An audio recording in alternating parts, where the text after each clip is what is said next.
This is Windows, fully installed and now running from Google Drive in real hardware. Or at least, spoiler alert, I did run it perfectly in VMware and not in my real hardware. It was not as it speaks, but how we even get here? To understand this, you must watch part 1, that is here. Well, in the part 1, I installed Windows on Google Drive but failed to boot from it. And this is part 2, to make it even bootable via network. So I start to experiment in VMware instead of the real hardware, as there I have more control over this, and no, I'll be using VMware for PXE boot only. What is a PXE boot or pre-boot execution environment? PXE boot is a specification describing a standardized client-server environment that boots a software assembly retrieved from a network. And by the part 1, we know even that, like Google Drive, does not have any dynamic host configuration protocol and trivial file transfer protocol for us available to make it work. For this, Google Cloud exists, but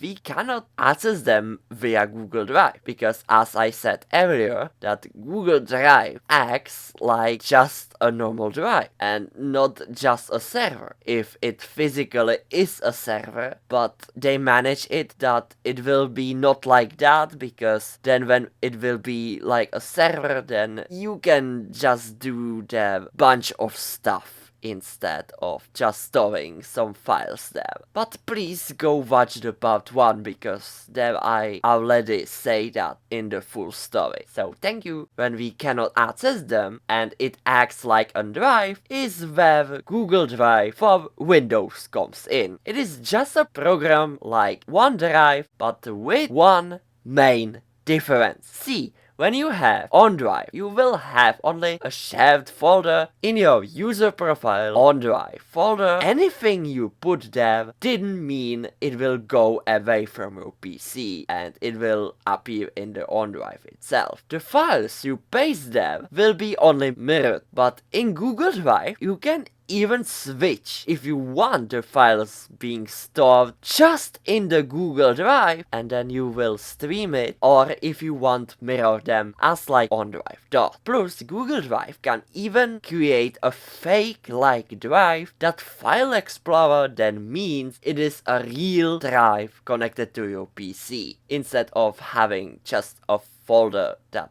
is like shareable, just like OneDrive. Then Google Drive does as well this thing. If you want to see some more the experiments I've done with Google Drive in a long time ago, then check this out. Thank you. So now when we know how to boot it and what Google Drive does, then now straight up to the configuration process. In my past video, I put a tiny PXE server into Google Drive, set up all the IPs and any DHCP were not retrieved, and now we'll figure it out why. So by setting up my VMware to retrieve only a network boot, the legacy and UEFI, I'll try running tinypxe server again to see if the log errors of something that could be helpful. And nothing. So then I get help with Gemini if I don't know, can help me, until I get so close. I've reached the limit of the messaging. I try disabling my firewall, try configure some of my network adapter, and then, holy crap, the IPs I got in the past video weren't 0.0.0.0 anymore. And it really stopped communicating with the VM via network. But the VM just didn't respond at all. Yeah, it shows something, but then it freezes. And in the legacy BIOS, I got some info. TFTP open timeout. I then started a whole new chat with Gemini to figure this out. What will cause this problem? Nothing. So I had on my own, without any AI help, and found this. In the config text file, I had path to an ISO that leads to nowhere. I then realized that this is the whole problem. So I downloaded a Windows 11 installation ISO from Microsoft, rename it to WinPE.iso as in the config file, and now when I want to reach it, it will kick me off. The legacy still says the FTP open timeout, so I then keep checking as I across this video. So I did exactly what he did. I move it on the Google Drive, run the same thing, and oh my god, it is actually working! I didn't know how to access the full files I've already installed. I know, just simply change the current.vim file with install.vim from the Win11 ISO. Let's find it out. And fine, the legacy one loads it, but then it fails, and the UEFI it will kick me from. I don't know why! So as then the Windows installer is a WinPE already, then to the last result I change the .vim with the boot.vim from the ISO, and hell yeah, it practically worked. Little check in the Google Drive and the web, and the updates from, for example, file renaming is really slow and confused. Alright, and at least that you will not tell me in the comments you did it in a VM, not in a real PC. I'm leaving this. So there we are. So that you believe me that I will also as well try it in a real PC into this one. Then I just installed Google Drive here, and now when we go to install it, after setting everything up, F12, and now we go to PC LAN. So LAN is connected, it gathers some data of it, and now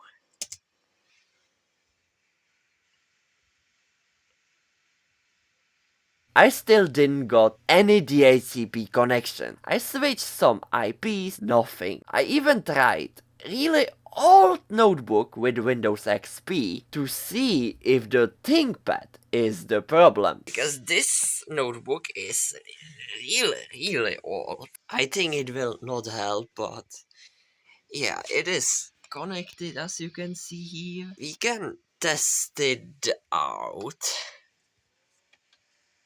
And this really loud. So network boot, and this is slightly older than that, but will it work? And nope, so I better switch back to ThinkPad because I don't want damage somehow that notebook because of that is super old. I then play with the config file and got finally something! A socket error. What that mean? The address is not available. How? After some restarting the program, manipulating with the LAN cable, I got something! No freaking way! Dude! Is that the Windows 10? But then it pop-ups me this, and it goes straight up to the main boot. Wait, is that it? But at least I got something! I then did a restarting of the program. Alright, fine. I do this again. How he did that. So bind IP this one, go to offline because need to save this all, and go to online. So now when I start this up, why just tells this? I then cannot retrieve it. That's so weird. And okay, fine, again. So what will be their saying? Oh! Wait! Oh, guys! Oh, no way. We freaking got it from Google Drive. Okay, so it might be like some the connection errors, or I have no clue. But finally, I have this. And this was it. I get finally something. And after selecting some of the boot, just go.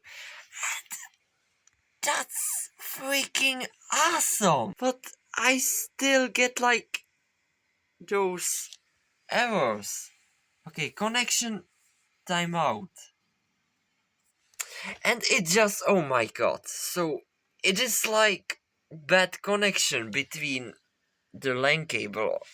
I just didn't know. So, but it just was there.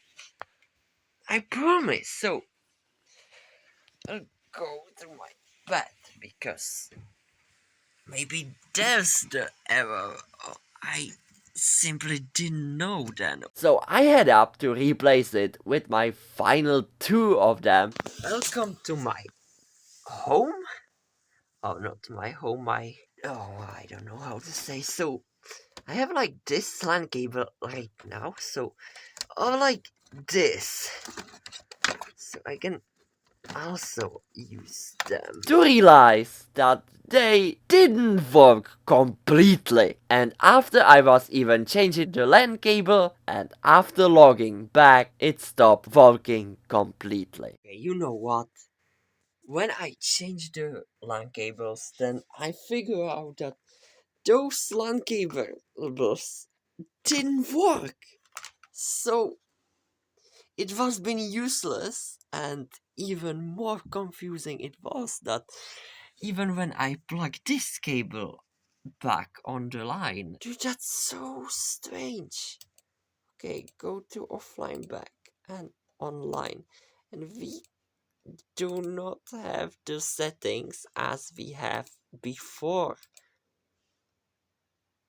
It cannot see the IP again, but and it didn't even retrieve any data. So I then gave up on it as I spent 5 more hours on this. Anyway, VMware, it is working. If you guys watched this video to now, I really appreciate it. That you learned something new and that you are making those videos possible. Unless you're in this section. If you aren't, go fix it. Thanks again for watching, and we will see in the next time. Bye.